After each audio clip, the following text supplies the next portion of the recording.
The test is in 4 parts, Part 1, Part 2, Part 3, and Part 4. Now look at Part 1. Part 1. Hear a conversation between a woman and the librarian.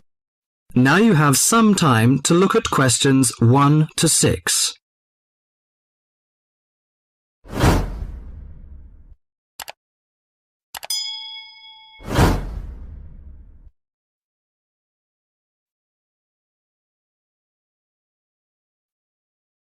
Now listen to the talk and answer the questions 1 to 6.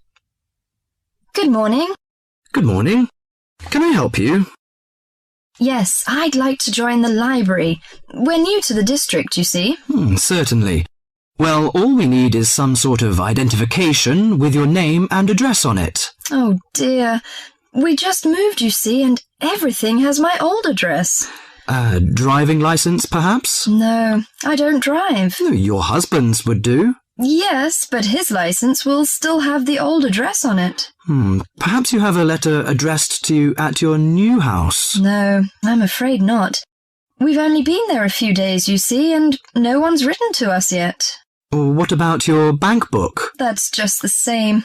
Oh dear, and I did want to get some books out this weekend. We're going on holiday to relax after the move, you see, and I wanted to take something with me to read. Well, I'm sorry, but we can't possibly issue tickets without some form of identification. What about your passport? What? Oh yes, how silly of me. I've just got a new one, and it does have our new address. I've just been to book our air ticket, so I have it on me. Well, that's all right.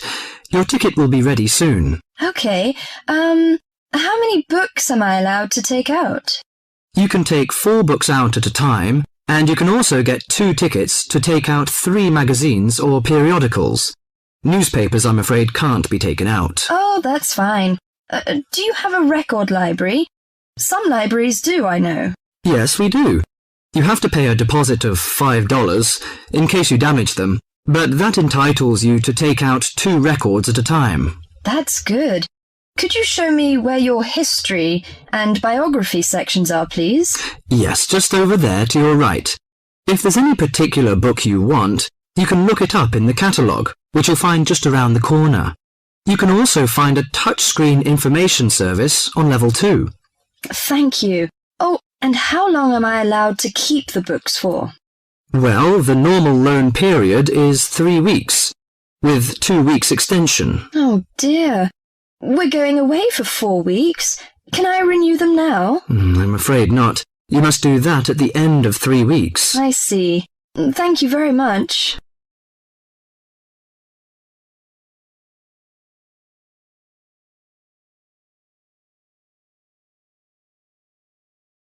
Before the talk continues, you have some time to look at questions 7 to 10.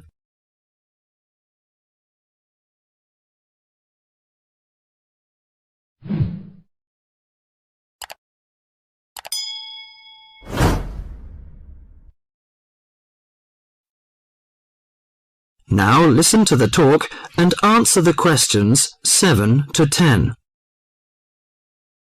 Well, let's go into some details. Your name, please, madam? My name is Barbara. The surname is Cooper. It's spelt as Cooper. Fine. And what's your contact number? If we have new books coming, we can contact you in time. Good. You can call me on 723-6518, but it's better after 5 p.m. You know I have to work during the daytime. Do you need the office number? I don't think so. It's enough. Could you tell me the address? I lived in King Road, but of course you need my new address. It's 25 St. Mary Road, Hanwell. That's Hanwell. Is that right? Yes. Do you need the passport number? I just brought it with me. Here you are. Yes, thank you. The number of your passport is G5798-0942. OK, and your ticket is ready. The number is M930123. Thank you. Could I take a look around and check out some books? Of course, as you like. That is the end of part 1. You now have half a minute to check your answers.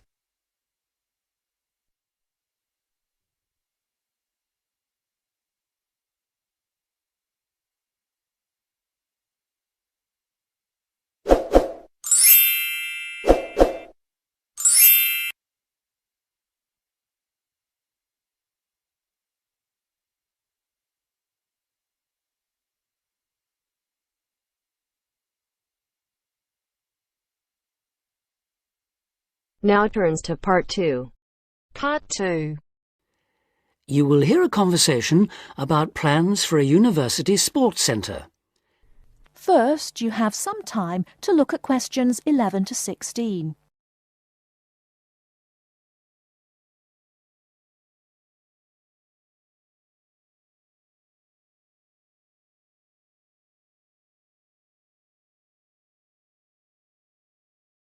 Now, listen carefully and answer questions 11 to 16. Before we go on to look at specific sports, let's think for a moment about the non-sports facilities we really need here. Things like better changing rooms and showers. Yes. If this really is going to be a state-of-the-art building, it'll need to have high-tech amenities, but also places for people to chill out after all the exercise they've been doing. Somewhere they can meet up for a drink or whatever afterwards is essential in a place like this. But what else? How about a sauna? Those who use them say it's the perfect way to relax after you've trained. The trouble is, though, that there's a debate going on about how safe they are. Some say it's risky to be exposed to all that heat before or after strenuous exercise, which of course is exactly when people in sports centres want to use them. There have also been problems with people overusing them to sweat off weight. So, to avoid any possible dangers, I don't think I'd include them on my list. Talking of dangers, I wonder whether we ought to have some sort of facility where minor injuries like cuts and bruises and sprains can be treated. Maybe. It would seem to make sense with all the mishaps that are bound to occur when you have so many people running and jumping about and so on. Ah, hold on though. Isn't the new medical centre going to be built right opposite? Yes, it is. It should be finished by the end of next year. Then there's no point, is there? Anyone who gets hurt can go over there, where there'll be much better treatment than anything we could offer on site. Yes, I can see that. What we should provide, though, is a facility with full-time physiotherapists for everybody on the campus, that is. As well as treating people, they could work on prevention of things like muscle tears and strains. Right. And something else the new place ought to have, also as a way of preventing injuries, is somewhere to test just how fit people are before they start lifting weights or running long distances and so on. Yes, I was going to suggest that. When I was at the Newport Centre, they put me on a static bike to check out my cardiovascular system. Then they worked out how much body fat I had. All of it valuable information telling you exactly what shape you're in. Another thing I've heard some universities do, especially some of the newer ones, is provide rooms and equipment for lectures to take place actually inside their sports centres. How do you feel about that? Well, as it happens, I've got first-hand experience of that too. We used to have some of our sports science lectures right next to the main sports hall, and I think it made what we were hearing about seem much more relevant to the real world. So, in that respect, I definitely think it's a good idea, yes. I can see that, though my own feeling is that we need to have more concrete reasons. The problem is that we won't have unlimited space, and somehow I don't think providing more lecture halls is going to be one of our priorities. So, I'd be against that one, I'm afraid. Anything else? Well, just that I agree about the need to have a place where people can go for a chat and maybe have a coffee or a bite to eat together. That was something I always thought was one of the strong points of the centre in London.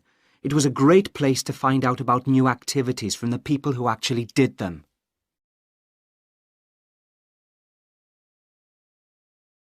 Before you hear the rest of the talk, you have some time to look at questions 17 to 20.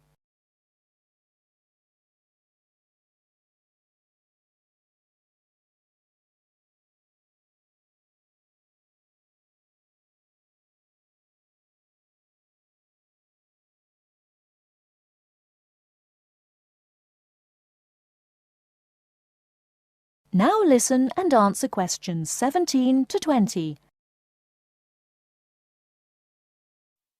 So what about the main sports facilities themselves? What do we need?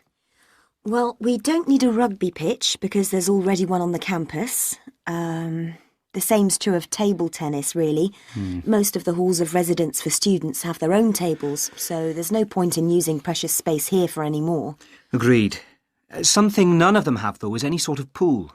A lot of students have complained about this, saying they have to take a bus downtown if they want to go for a swim. Yes, that's definitely one for this place.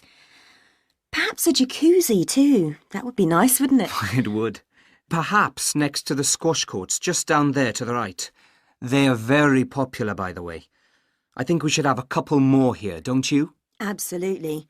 And another sport that's been growing in popularity is volleyball, especially since we did so well at the last Olympics. Don't you mean basketball? Yes, I do, sorry. Anyway, the point is that there is a court in the old gym next to the Students' Union building, but it always seems to be fully booked up, even though it's not very good. And there's nowhere else on campus to play. OK, let's have one of those too. How much space have we got left, by the way? That is the end of part 2. You now have half a minute to check your answers.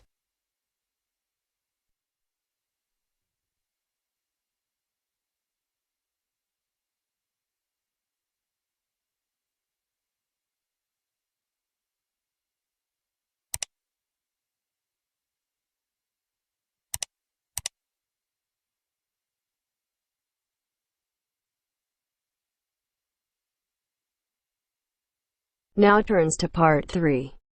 Part 3. You'll hear a lecturer talking to students about America in the 1960s. You have some time to look at questions 21 to 26.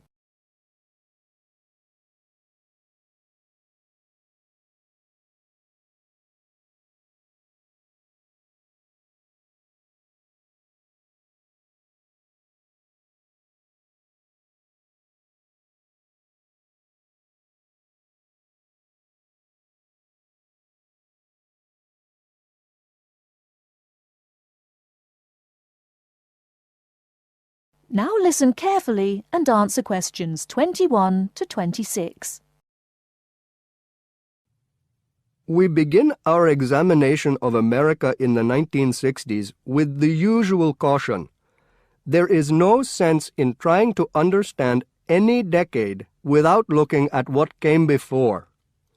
Those of you who still have outstanding coursework on the 1950s would do well to complete it now, if for no other reason than it will help make sense of the next series of lectures. But we must press on, and I'd like to begin my talk about the 60s with a reference to one of those things that came before, the post-war baby boom. With the end of the Second World War in 1945, there began in the USA an era of perceived prosperity and security.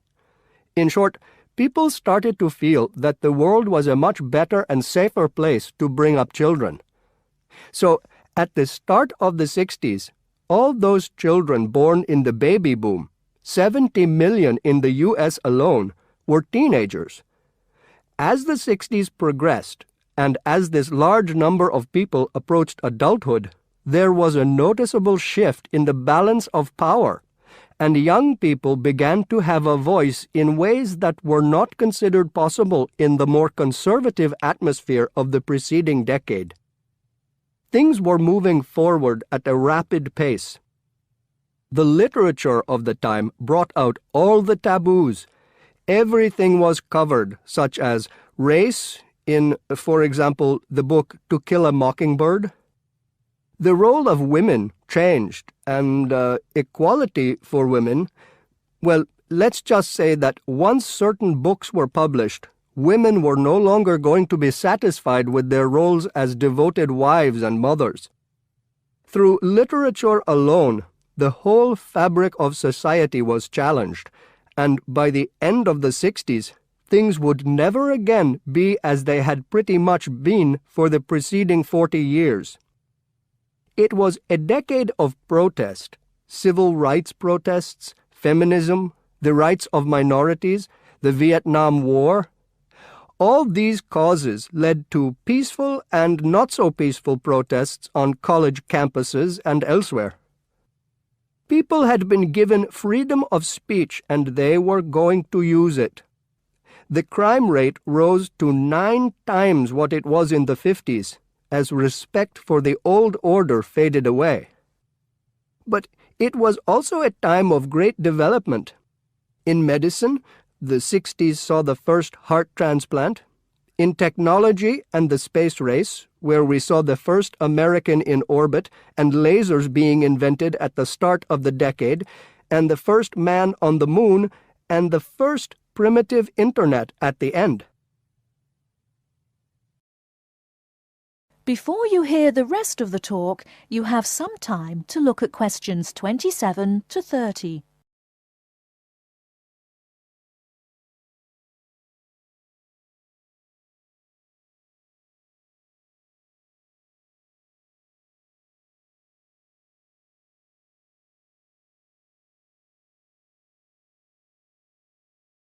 Now listen and answer questions 27 to 30.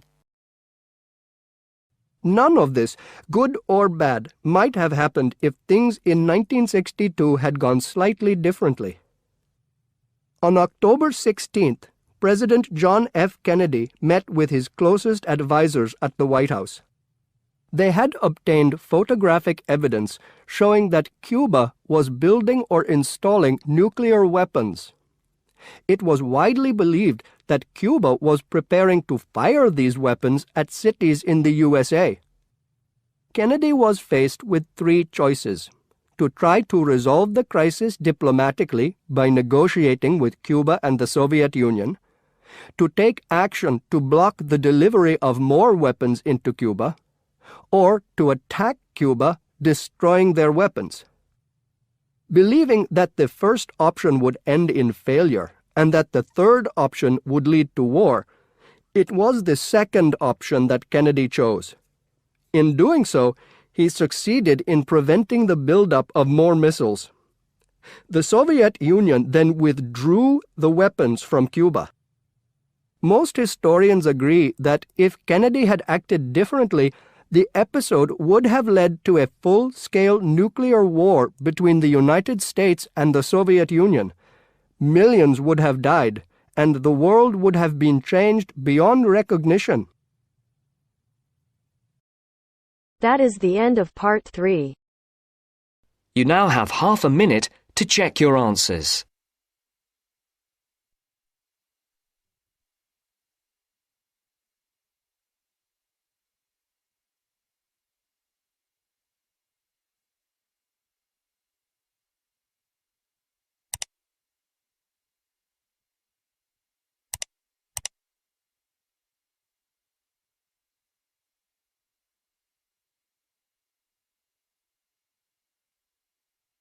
Now turns to part 4. Part 4. You are going to hear the first part of a lecture on American culture and American customs. First, you have some time to look at questions 31 to 40.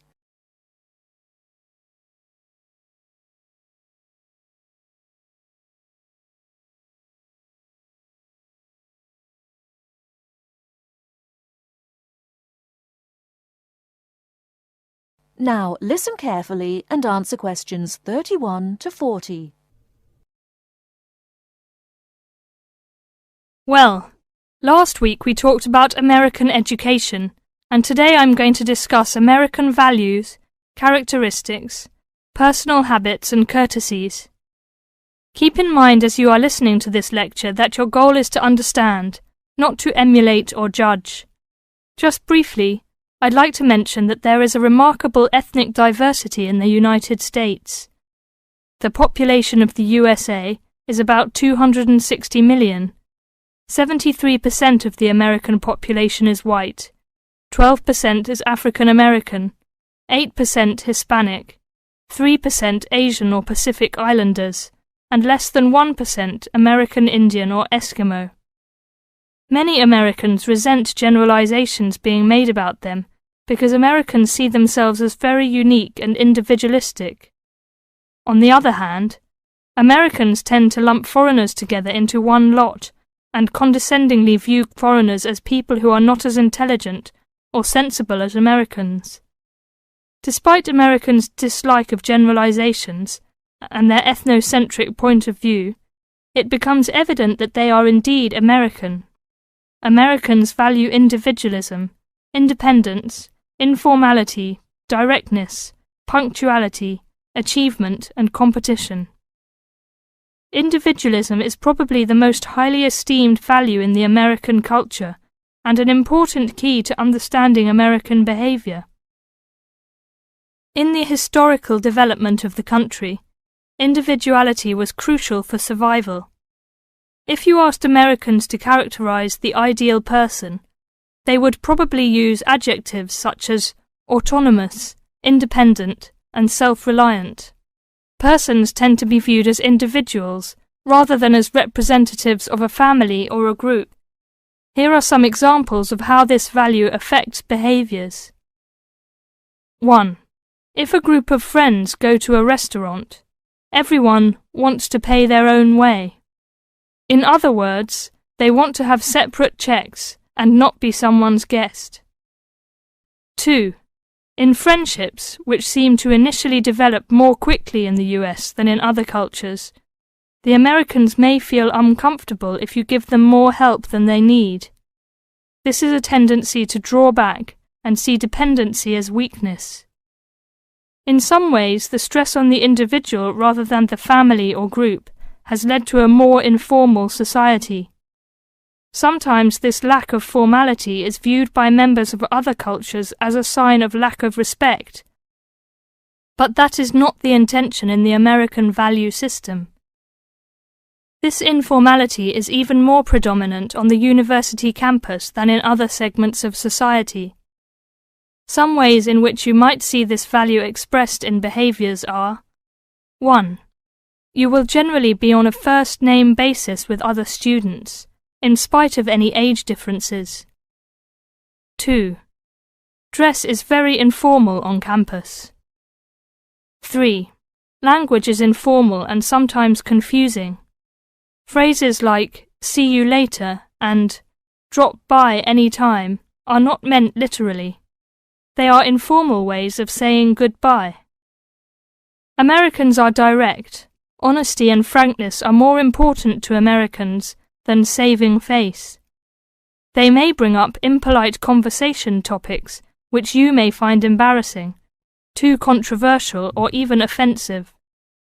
Americans are quick to get to the point and do not spend much time on formal social amenities. This directness encourages Americans to talk over disagreements and to try to patch up misunderstandings themselves, rather than ask a third party to mediate disputes. It is particularly interesting to see what behaviors have culturally become associated with straightforwardness. 1. A firm handshake somehow has come to be interpreted as a sign of sincerity. 2. Looking at a person when you speak to him or her gives an indication of honesty. 3. In a question of honesty versus politeness, honesty wins. It is considered better to refuse graciously than to accept an invitation and not go. 4. You will be taken at your word. If you refuse food the first time it is offered, to be polite, it may not be offered again. An American will not know that your initial refusal is politeness. Great value is attached to time in the US. Punctuality is considered an important attribute. As with all values, there are different rules of acceptability in different cultures. In the US, you should be present for school or business appointments at the exact time agreed upon. In social appointments, you can arrive 10 to 15 minutes after the agreed upon time without giving offence. If you are invited somewhere for dinner and are more than 15 minutes late, You will need to offer an apology and an explanation. A phone call explaining you have been detained and will be late will save face for you and patience for the other person. Americans also value achievement and competition. The American style of friendly joking or banter, of getting the last word in, and the quick and witty reply are subtle forms of competition. Although such behaviour is natural to Americans, you may find it overbearing or disagreeable.